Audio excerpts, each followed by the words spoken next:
Good evening and salutations, my Days of Our Lives fans. Let's start with Gwen for a minute. And there's two people in this show so far that I can't muster the energy to feel sorry for because I feel like, well, they're both cowards and they're both in this situation because, well, they're idiots.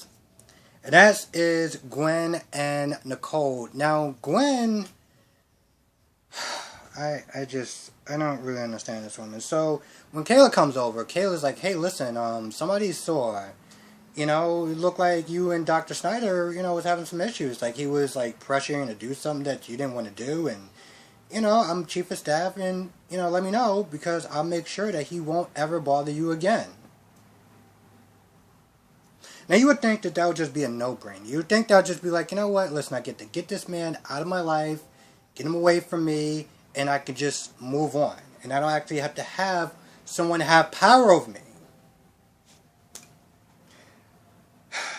Listen, it's hard for me to feel Gwen for a couple of reasons. One, her past and all the stuff that she did was just, well, it was just terrible. There's really no other way to sit there and put it. And I know that you're trying to redeem her and stuff like that. I felt bad for her when she lost her baby. Because, listen, I would not wish that on my worst enemy. So they're doing this whole redemption arc. And, I like it so far. But she's still just like, nope, he didn't do anything. He's kind of a dick. But, he's okay. Whatever. So I'm just like, so you have an out. And you choose not to take it. That's literally what your snit is saying. And then, once again, Gwen shows her true goddamn colors. And it's like, well, it was Abigail that made me lose the baby. Are you sick? Are you serious? It's like, are you serious? And it was like, right then and there, I was like, see, that's why I don't really care what he's doing to you. I don't really care that he's blackmailing you because you're an idiot. I mean, this guy's a dick, but you know what? Honestly, to tell you the truth, you're both trash. So I don't really care what happens to either one of y'all. And she's all like, "Oh, I'm sorry for snapping." I was like, "No, you're not. You're just an idiot. You're still lying, and it's such a stupid lie." What does she get out? Here's the thing: what does she get out of continuing to drag Abigail's name through the mud? Okay, listen, don't get me wrong. What Abigail said to her was beyond cruel. Okay? This was beyond cruel. I don't care if it's my favorite damn character. You say stuff like that, that's an issue. That's an issue. And I don't even understand how Chad could sit there and look her in the eyes and be like, oh, I love you.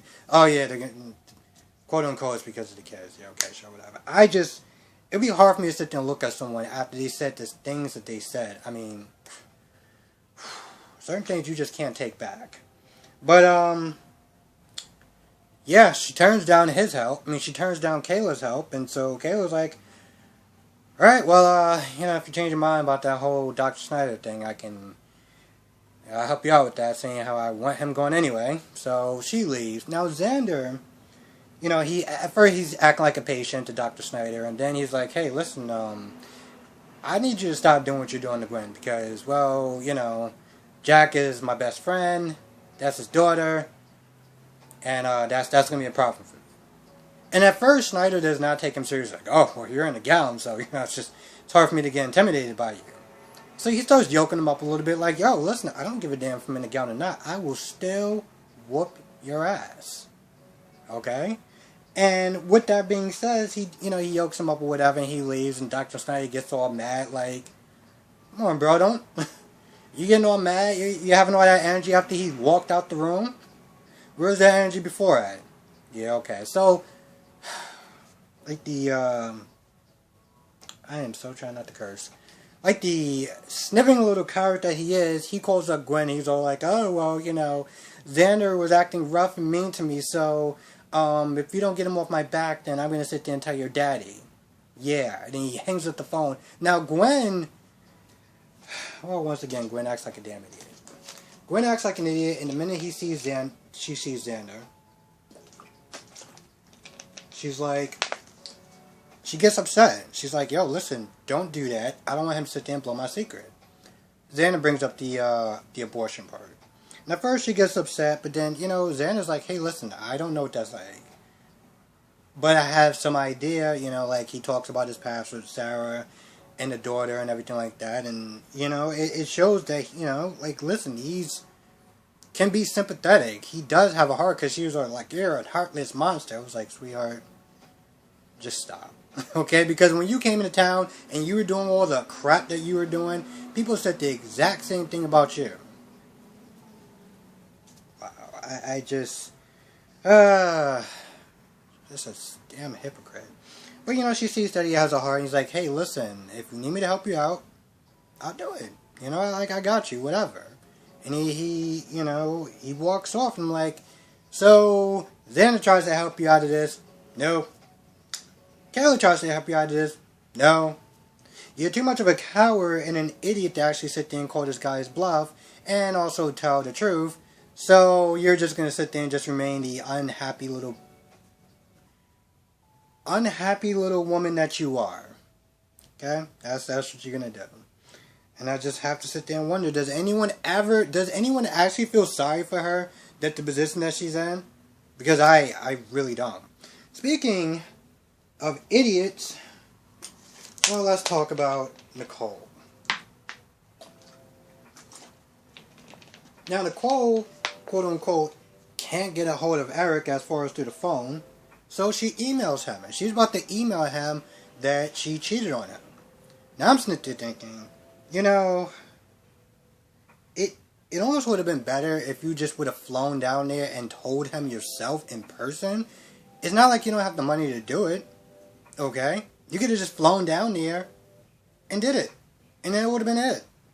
But you didn't do that. You didn't do that. So the next best thing is to call. Okay, you can't get a hold of him so far. Keep trying. Keep trying. So are you just going to leave this to an email? You understand how messed up that must be to sit there? As practically, like if two people are going out, instead of you actually having the guts to sit there and call them and tell them, you're just going to send it through a text. Because they just mean so little to you, and you're just so much of a damn coward that I'll just text them it. So that's pretty much what she was going to do, except for through email. Which I'm just kind of wondering, how many people actually, send emails to each other? I'm really wondering that. Like, you couldn't just text it to him? I don't know. Maybe he lost his phone. Maybe that's the only other option, I guess. I don't know. But, she's about to text him. She's about to email him. She talks to Abe. They have a good sit down about Eric and him leaving and how hard it is. And wham. Listen, it's not that I don't feel... It's not like I don't have some sort of sympathy for Nicole. Nicole wanted him to sit there and do the right thing. The dude followed his heart and everything like that. But she didn't expect him to be going as long as he was. And he just kept extending his stay. So I understand to some extent that, she tried to do what's right for him. And then in the process, it backfired. But again, you've been married for 2 days, 3 days, and you're just going to allow him just to go to the other side of the planet. Are you kidding me? Are you serious? And then you're going to sit there and be upset that he's gone too long. Sweetheart, you're the one that practically did everything you could to practically shove him in the plane. So, So with that being said, she talks to, Abe about, how he got through this fidelity, and he was like, hey, listen, just... I didn't lie. I wanted to know, and it was hard to get past it, but, I still loved her. So, after all that about honesty and doing the right thing, knowing that he would have wanted to know that he was being cheated on, you know what she does? She decides to not email him. So, everything that this man just said, the wisdom that he just bestowed upon you, you just looked at it like, yeah, that's great. Yeah. Okay, so I'm just going to do the exact opposite what you just told me to do, because I think that's a good idea. Yeah, I'm just gonna do that. That's literally what she did. And she's all like, I'm sorry, Eric. And I'm like, oh, you're such a goddamn moron. You're so stupid, Nicole. And of course, she has Sammy on her back. I'm just like, you could have just eliminated so many problems. Let's talk about Sammy for a minute, because Sammy is calling her all sorts of names. And I mean names, and I was just like, Jesus, lady, would you like any of those names if they were said to you? I have a hard time with Sammy. I had a hard time with her when she came back and she acted like a jackass at her brother's marriage, at her brother's wedding. Okay, you don't like Nicole? Fine. But you just said, screw you, Eric. I'm going to be me because this is who I am. A grown-ass woman that is in her mid-40s is tackling this woman and throwing cake at each other at a wedding. I know this is supposed to be daytime soap opera, so okay, cool, hilarity ensues. But I mean, sweetheart, this is your life. This is normal for you. Of course, I always sit there and ask the question: how does anyone actually want to be with Sammy? Now, granted, I did take a look at her in the '90s, and wow, that girl was bad. Oh my goodness, that girl was bad. I mean, her attitude was probably still the same, but I, I understand why men were actually with her. I'll just say that. Early '90s, mid '80s, yeah, no, I totally get it. But with that being said, she's calling her a whore, this, that, and the third. You know, she's a tramp. She cheated on Eric. She broke her vows and her marriage. I'm like, really, Sammy? She did all that? That is terrible. I mean, cheating on someone and breaking their vows is absolutely terrible, Sammy. You are totally right. Are you kidding me right now? Not to mention that, you know, when Lucas is like, listen, you're projecting. I'm like, sweetheart, you cheated on your husband with the same man twice. You have the audacity to sit there and look at Nicole and pass judgment on her. I was just like, you know, it'd be so much better if I actually had if I actually had 3 glasses of wine and I sat there and like listened to that, because then I would have laughed, because then that just would have been just amazing. I don't know, sometimes wine actually makes certain things a lot better.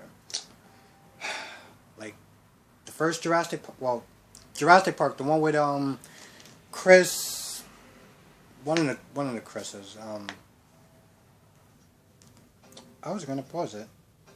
Well, I did pause it.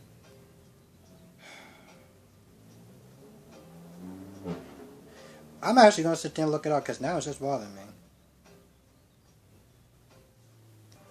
Chris Pratt, Jesus Christ, I can't believe I didn't remember that. Anyway, he did a movie called Jurassic World.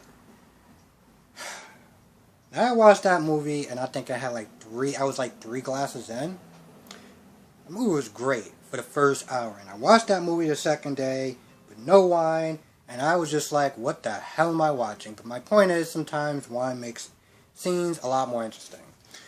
So, you know, shame on me for actually being a Marvel fan, not remembering that, Chris. But, Lucas is just like, listen, you're projecting. You know, you're getting upset with her for doing the same thing that you did with me, like, twice.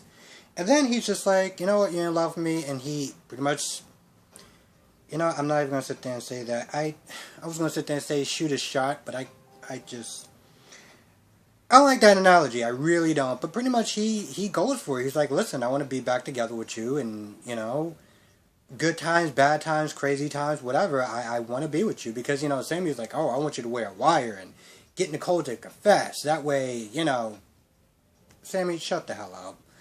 But yeah, he pretty much, like, you know, he wants to be back together with her. And at one point, you know, after a while, Sammy tries to deny it and whatever. But she's like, you know, she wants to actually, you know, she seems like she's about to break down and actually say yes. But then there's a knock on the door. And at first, you know, Sammy's like, oh, is that EJ? I was like, why does this man terrify you so much? I just love, I mean, granted, that whole part when she was like, oh, well, he's my husband and I cheated on him and blah, blah, blah, blah, blah. I was like, Sammy, just stop. Just stop. Because if you was really that much in love with him, you wouldn't have did it. Okay? You wouldn't have did it. Obviously, the love died a long time ago. So half of listening to that was just really annoying. But, you know, Lucas is like, no, don't worry about it. It's probably just, you know, Rafe come back in again. And she opens up the door, and it's EJ. So this should be pretty damn interesting. Now, granted, I don't know anything about EJ. Okay? I do not know. All I know is from what people have told me, what people have said in the show. So I'm really want to sit there and see who this EJ is and, you know, all that good stuff. I'm actually really excited for this whole EJ character. I remember when Phyllis was coming in and people were just like, you know, they made such a big deal out of him. And when I saw him, I was like, man, this guy's just such a goddamn man-child. But he kind of won me over, so, you know. Okay, he won me over, so, you know, whatever. I guess we'll just wait and see. Then the last scene, I think, is, well, Chanel and Paulina. And I felt like getting through. Listen, every time that I have to sit there and watch a Chanel scene, I feel like it's just putting in work. I feel like it's like a chore to sit there and watch a Chanel scene because I've went to high school with girls like that. And to sit there and say that I can't stand them, well, it's a bit of an understatement. So every time that she started talking, she started using one of her phrases, she came across as super pretentious. It was like nails in a goddamn chalkboard. But pretty much, she walks in, she looks at these plans, and, you know, when Paulina, you know, because she gets the text or whatever, she's like, yo, what are you doing? You know, you snooping around or whatever? And Chanel's like, some about these plans don't look right. You said it was supposed to be for a bunch of buildings, and, but this seems like it's for one building. So you wanna, you wanna tell me what that's about? I'm not gonna lie, I don't even remember how they segue away from there. But,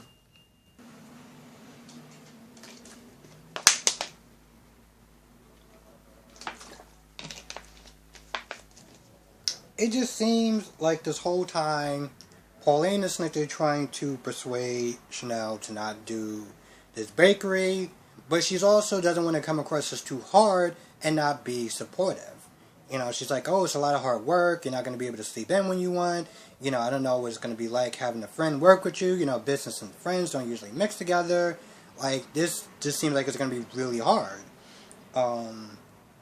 But Chanel really wants that approval from her mom. You know, she really wants that approval. You know, she knows that she pretty much made a crap show out of her life so far. And, you know, this is the one thing that she wants to do. And she wants her mom on board. And, you know, Paulina, being her mother, finally caves in. It's like, all right, yeah, you know, your plans look good. And, you know, I'm wishing you success and I'm rooting for you and all this other stuff like that. Pretty much the stuff that Chanel wants to hear. So, you know, at this point, it's one of those things where it's like, Paulina had this plan. And what she never guessed was that her daughter, and I think she either said this in this episode or the episode before, I don't remember, but she was like, now, she's like, so now you choose now to sit there and try to clean up your act. Now, when I have all these sorts of nefarious plans for this town square, now you choose to, Now you choose to decide to get your life right. Awesome. So I am looking forward to seeing how the story unfolds. You know, how is Paulina going to sit there and protect her daughter from whatever type of plan that she has going on with the square? Because now her daughter's in the mix of this, and I feel like it may be the one blind spot, the one opening that someone needs to stop her from whatever sort of crazy plans that she has going on. Yeah, yeah. Honestly, to tell you the truth, most of it was spinning. Most of it was just spinning. Spinning. Most of, sitting there watching Chanel and just like, oh, those. But yeah, that's pretty much gonna wind up doing it. Just watching Chanel just talk. Oh, we're gonna sit there and make these bomb ass cakes or whatever, and it was like bomb ass cakes. Listen, I know that I can come across as pretentious at times. Probably a lot of times. Probably even right now. But, I don't know. I just... Listen, at this point, I think everyone already knows how I feel about Chanel. But, I guess we're going to be getting more of her, so... Yay. Listen, I'm going to do my... I'm going to try... And I really shouldn't make promises I'm not going to keep. I was going to sit there and say, I'm going to try to not be as negative as possible. But I just can't do that when I talk about Chanel. So that's just... I mean, listen, here's the thing. I say this about every character. And by the way, the review's over. I say this about every character. Even characters that I don't like, or characters I don't necessarily get along with, like Gabby. Even when she does something right, I will sit there and point it out. You know, I will sit there and point it out. We all know how I feel about Gabby at times because, well, I read it in the comment section. So, you know, it is what it is. But that's not going to stop me from saying my opinion. My point is, despite me liking the character, disliking the character, when they do something good, I will point it out. No matter how obnoxious they may come across, and anyway, I think that's going to probably do it. So with that being said, I'm going to go. Thank you for watching.